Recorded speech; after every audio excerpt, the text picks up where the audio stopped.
Ditaduras na América do Sul. Na década de 1950, grande parte dos países da América Latina era governada por políticos nacionalistas, que haviam apoio massivo dos trabalhadores. Muitos estudiosos caracterizam esses líderes como populistas. Contudo, incomodavam as elites que haviam nela influência do socialismo. Contexto internacional, afinal, era de Guerra Fria, e as ideias socialistas avançavam em alguns países. A China adotou o comunismo em 1949 e Cuba em 1961. Ao mesmo tempo, multiplicavam-se os grupos guerrilheiros de esquerda. Os Estados Unidos temiam o avanço dos ideais comunistas e contribuíram para derrubar os governos populistas latino-americanos e implantar ditaduras civil e militares, regimes militares e Guerra Fria. Alinhados com os Estados Unidos, o regime civil-militar implantados nos anos de 1960 e 1970 na América Latina estabeleceram uma política de perseguição às lideranças de esquerda, visitas como inimigas internas da nação. Aplicavam-se a doutrina da segurança nacional, pela qual cabia às Forças Armadas, por fim, a anarquia populista e conter a expansão do comunismo, garantindo assim a segurança e o desenvolvimento do país. Os Estados Unidos usaram muitas estratégias, desde manipulação de informações, boicotes econômicos, pressões diplomáticas e acordos secretos com a oposição local, até fornecimentos de grandes quantidades de arma para as Forças Armadas, para destabilizar os governos que contrariavam os seus interesses políticos e econômicos do continente. Após a instalação das ditaduras, perseguição política, a anulação dos direitos civis, a tortura e assassinato de opositores se tornaram comuns na vida da população dos diversos países do continente. De modo geral, as ditaduras na América do Sul foram extremamente autoritárias e violentas. Apesar das particularidades de cada país, as ditaduras da América Latina tinham em comum a centralização do poder, o emprego da censura aos meios de comunicação e as manifestações artísticas, as práticas de tortura e repressão aos opositores. E além disso, em todos os países, as ditaduras contaram com o apoio das elites econômicas e adotaram uma política de favorecimento a elas, marginalizando ainda mais as camadas populares com o aumento do desemprego e o arroxo salarial. Vamos conhecer a seguir alguns casos. Paraguai. Bom, no início da década de 1950, o general Alfredo Stroessner tomou o poder no governo do Paraguai. E a ditadura de Stroessner, ela foi a mais longa da América do Sul, que durou de 1954 até 1989. E nesse período, o general foi eleito sucessivamente em eleições fraudulentas, nas quais era candidato único. E o seu governo desrespeitou constantemente os direitos humanos, executando prisões extrajudiciais, tortura e assassinato de presos políticos. Com as demais ditaduras da América do Sul, a de Stroessner, ela teve apoio dos Estados Unidos por meio de empréstimos e do envio de agentes treinados em táticas militares e paramilitares, combate e repressão aos movimentos de esquerda.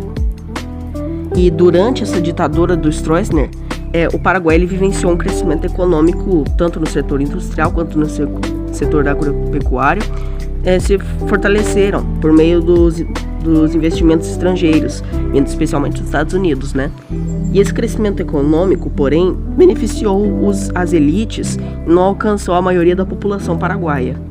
Na verdade, a concentração de riqueza nas mãos dos poucos grupos de elite aumentou muito, juntamente com a desigualdade social, né? E ao longo do período da ditadura militar no Paraguai, estudos indicam que somente 1% da população detinha 80% de toda a riqueza nacional. E historiadores consideram que o crescimento econômico, entre aspas, né, atenuava em parte a miséria em que a maior parte da sociedade vivia. Uruguai. No Uruguai, a ditadura civil-militar foi precedida por um cenário de intensa polarização política. De um lado, governos civis autoritários e do outro, o grupo guerrilheiro de esquerda Tupamaros. O grupo Tupamaros surgiu no início dos anos 1960, impulsionado pela crise econômica pela qual o país passava e pela crescente satisfação popular. Em 1965, para reprimir as ações dos guerrilheiros, a polícia e o serviço secreto uruguaio passaram a ser treinados por membros da Agência Central de Inteligência dos Estados Unidos. Entre 1968 e 1972, governos civis autoritários decretaram o estado de sítio no país, suspenderam vários direitos dos cidadãos e intensificaram o combate aos tupamaros. Então, em 1973, os militares impuseram uma ditadura que perdurou até 1985. Nesse período, os direitos civis foram frequentemente desrespeitados. Os partidos políticos foram proibidos, os sindicatos considerados ilegais e foram implantados a censura e a perseguição de opositores. Na área econômica, o Plano Nacional de Desenvolvimento de 1973 até 1977, formulado em 1972, foi posto em prática. A economia do Uruguai cresceu, o produto interno bruto aumentou e o comércio exterior foi reestruturado. A política econômica se orientava pelas exportações não tradicionais e pela entrada no país de investimentos estrangeiros. Contudo, os benefícios da política econômica beneficiavam os grupos da elite, que passaram a concentrar cada vez mais a riqueza em suas mãos. O valor dos salários dos trabalhadores caiu muito e a má distribuição de renda provocou a exclusão econômica e social dos trabalhadores e das camadas mais pobres da sociedade, ao mesmo tempo que garantia o enriquecimento de empresários e de membros da elite. Olá, tudo bem? Eu sou o Raul e vou falar um pouco da ditadura no Chile e na Argentina. Chile. Em 1970, o Salvador Allende foi eleito presidente do Chile e ele instalou um governo de unidade popular e passou a implantar um programa anti-imperialista e anti-oligárquico na construção da via chilena para o socialismo. Em 1973, a instalação de um regime ditatorial interrompeu esse projeto. Em 11 de setembro, a sede do governo foi bombardeada e o presidente Salvador Allende morreu. O general Augusto Pinochet assumiu o poder e, durante 15 anos, impediu a livre manifestação da sociedade chilena e também reprimiu a organização popular e os sindicatos, mantendo seu mandato por meio de reformas constitucionais. Um grupo militar participante da chamada Caravana da Morte sequestrou e assassinou opositores da ditadura. Estima-se que aproximadamente 3.000 pessoas tenham sido mortas e mais de 30.000 torturadas pelo regime chileno.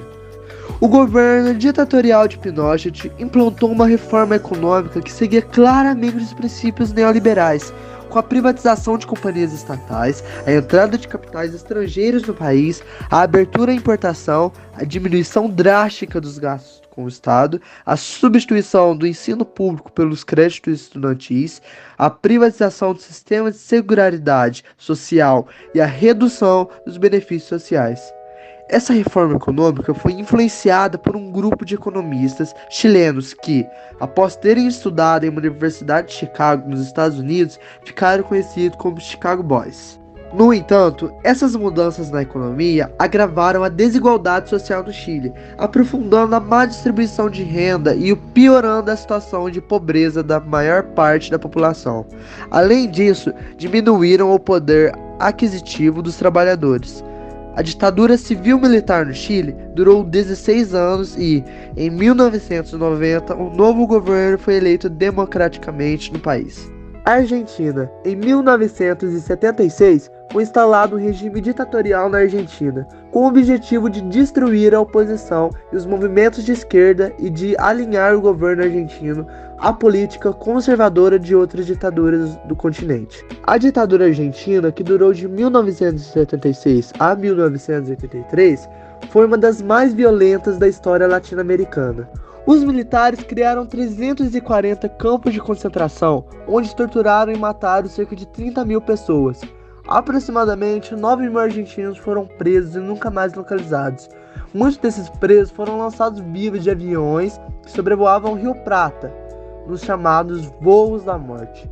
Cerca de 500 bebês, filhos de prisioneiros assassinados pelo regime ditatorial, foram sequestrados e entregues a outras famílias, muitas delas de militares. Resistência na Argentina. O movimento de resistência à ditadura civil-militar argentina, mais conhecido e duradouro, começou a atuar em 1977. As mães da Praça de Maio, como passaram a ser chamadas, exigiam informações sobre seus filhos mortos ou desaparecidos e denunciavam as torturas e prisões realizadas pelo regime ditatorial. As manifestações das mães na Praça de Maio em Buenos Aires, em frente à sede presidencial, são realizadas até hoje.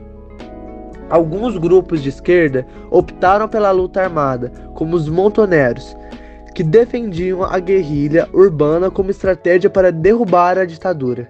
Membros da Igreja Católica também se destacaram na resistência.